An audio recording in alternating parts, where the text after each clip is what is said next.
Happy New Year, everyone. Happy New Year.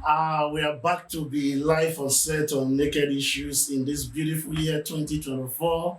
CJ and I took a very long break in order for us to equip ourselves with the requisite knowledge and the skills to serve you better. We are glad to announce to you guys that we are now certified counselors. Yes. That means we are better equipped to do what we have been doing.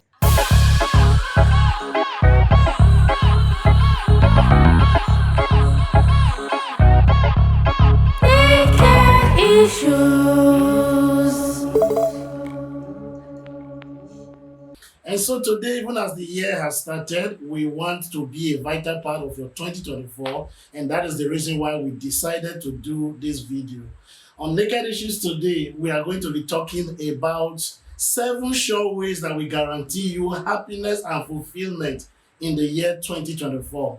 We want you to be able to look back come December 31st and say that the year 2024 was indeed a very, very beautiful year. And a few tips to help you are some of the things we are going to be sharing today.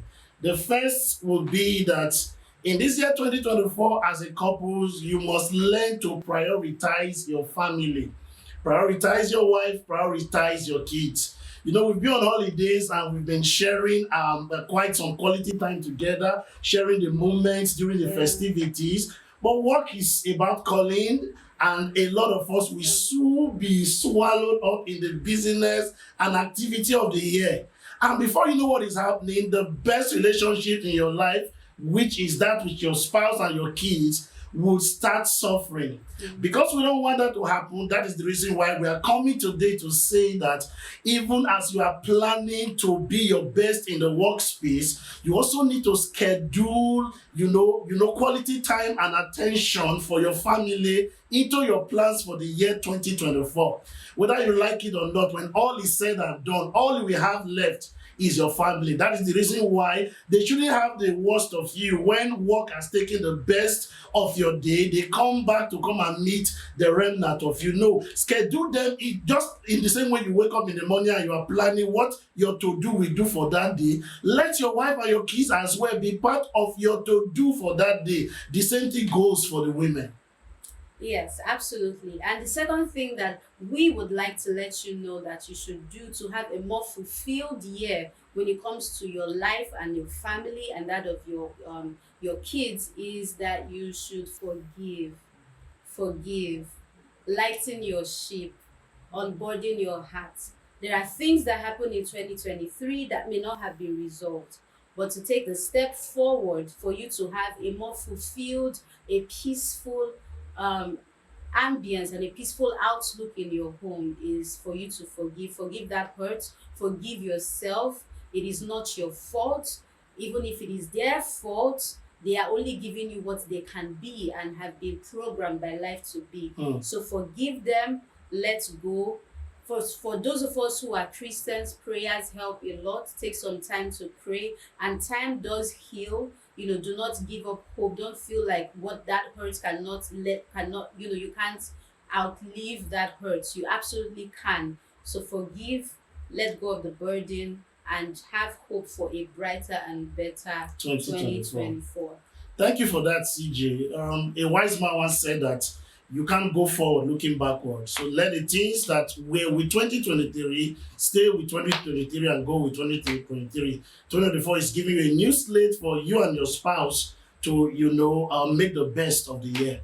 And I'd like to add, if you are the one who hurts somebody, if you're the person who has hurt your spouse, do not invalidate their feelings. One of the things that will help forgiveness is if you actually say, I'm sorry. True. If you actually, help your partner forgive by taking that step forward to actually lay your ego, lay your emotions down and say, I was wrong and I'm sorry and I want this year to be better for us. Okay, another thing that would also guarantee fulfillment and happiness for the year 2024 is the fact that you should focus more on the things your spouse is doing right. Because it is very easy for your spouse to be doing 9 things, and the one thing that he or she doesn't do is the one that your attention is drawn to the most. Yes. So it's very important that your spouse gets to hear from you this year. Thank you for the 9 things. See, let us be quick to say this to you, that there is nobody that is perfect. There are no relationships that are perfect. So it goes to say that your spouse will not give it to you 100% of the time. But for the little that he or she does, take out the time to tell them thank you and appreciate them for it. Then I'd like to chime in here that as much as we're saying spouse, we're saying children, this also applies to those in meaningful relationships. Very, So very these true. tips are things that will help you, because who you are in your relationship is what you're going to translate into your marriage. Mhm. So take note of these things and apply them in your relationship. And the fourth thing, right? Yes. The fourth thing is that, hey guys, conflicts will happen. Let me announce to you, in case nobody prophesied to you this year, let me prophesy to you that there will be conflict Yes. this year. And for you to manage and navigate through what we know will happen, is that start now and lay meaningful conflict resolution rules in your relationship, in your home. Say it in this year 2024, honey, this is how we're going to resolve conflicts. If you're unhappy with me, please don't raise your voice. If you're unhappy with me, don't walk out the door. Let it be clear what the rules of your home for conflict resolution is. If you need to include an accountability partner this year to say, whenever the two of us can't see eye to eye, this is someone that we're going to meet to help us resolve the issue. But you must have that conversation. Even if you don't talk about it, it should be a known culture between you and your spouse, what your conflict resolution mechanism is. Because guys, it's gonna happen, and you want to be ready and you want to be equipped to do it right. Okay. The most important relationship in your life will be that with your spouse and that with your kids. If we are currently aware of the war that is going on between Israel and Gaza. Yes. It's not like they are friends. They hate each other, so to speak. But do you know that even in that space, there is what is called rules of engagement? Yeah. It means that there are, even though I am fighting or I am killing you, there are certain extents that I should not go. There are certain boundaries that I shouldn't cross. Yeah. So if people that hate each other that much even have rules of conflict engagement, how much more your spouse? How much more your partner? So there are boundaries. You two must sit down to agree together that no matter how mad or angry you get, you will not cross it. And you can also take a cue from what has worked over time to say, okay, this has worked over time. So this is something that we're going to be deliberate about doing. Because experience does teach us something. And something that has not worked, you can now put your foot down to say, this does not work. So going forward, we will not do this anymore. And you have to respect one another to actually walk through and stick to what you have agreed to do. So that shows that you have mutual respect for one another and for the relationship. So what's number 5, PJ? That is so true. Okay, you cannot overemphasize the place of knowledge.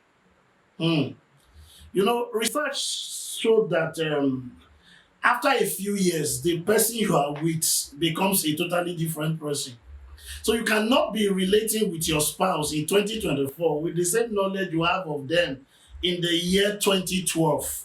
Because as people grow, as they age, as they mature, they tend to begin to change. And this is the reason why I love what John Gottman wrote in one of his books, where he made mention of what he called love map.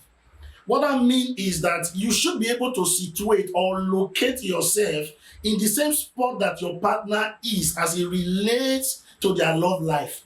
So if certain things have changed about them, you need to update your knowledge about them. Absolutely. So don't just deal with them the generic ideas you have on how female or guys respond to issues or deal in certain situations. No, you must be able to sit down and talk. Ask your spouse questions. Ask them, there may be things that you think you used to know before, but you'll be very shocked to find out that those things have changed about them. So you get to, keenly observe them by paying attention to what they are doing, or you sit down and you have a heart-to-heart discussion and ask them few questions to update yourself about your knowledge about them. Like they say, knowledge is power, and the place of it can never be overemphasized. Yeah, speaking of things that change, I'm very happy to announce that I still love being pet. That has not changed.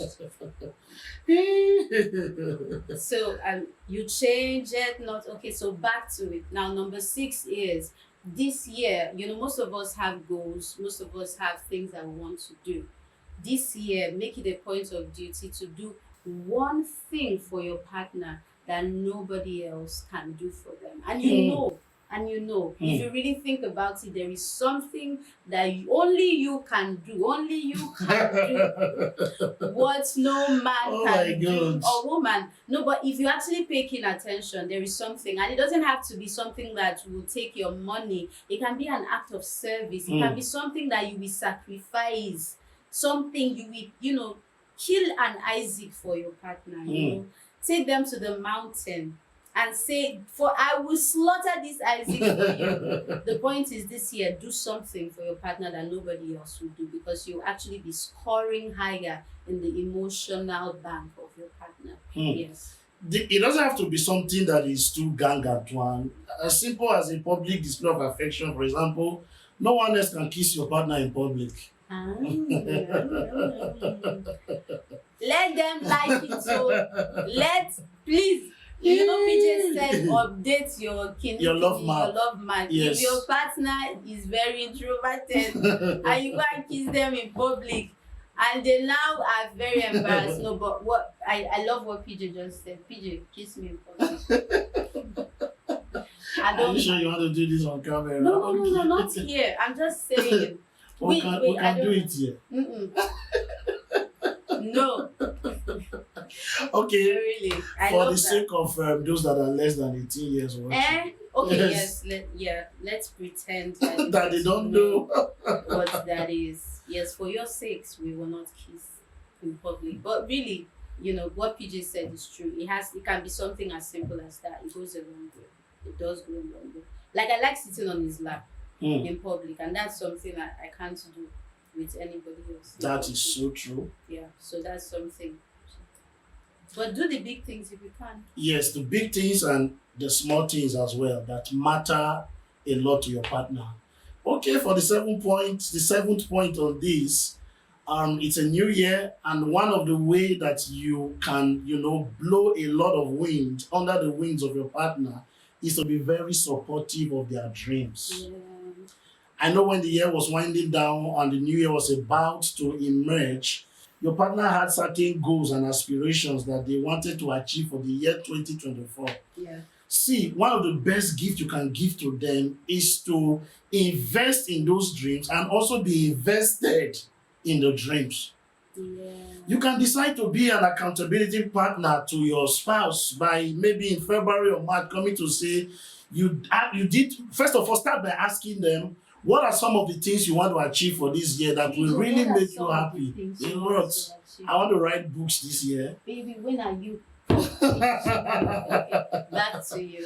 Oh my God. So ensure you get to know what their dreams are for their goals are for the year, and be part of the fulfillment of that goal, because the fulfillment of goal, there's a lot of joy and energy. There's a lot of motivation it gives to someone. And if you are instrumental to assisting them in fulfilling those goals, you make yourself an indispensable tool, an asset in the life of your partner. So ensure that you are supportive of their dreams. Don't be a dream killer. Don't be someone that would say, are you not a woman? Women are not supposed to dream up to this extent. Bombastic. No. If their dreams is to blow open the roof, is to burst the sky and all of that, you should be their number one cheerleader, and you should be their number one investor in that dream. So that at the end of the year 2024, when they're counting those who assisted them in becoming their best, you will be the number one. Yes, thank you so much. So these are the 7 things And please, please, please, if you don't have a New Year resolution, this can be it. Just adopt this, write it somewhere, look at it once in a while, and remind yourself that these things are essential to give you a more fulfilled and happy 2024 in your family, in your life, and in the life of your children. We love you so much, and we wish you a supernaturally the best of 2024. favored Supernatural favor for us. Thank you. We love you. We love you. See you in the next episode of Naked Issues.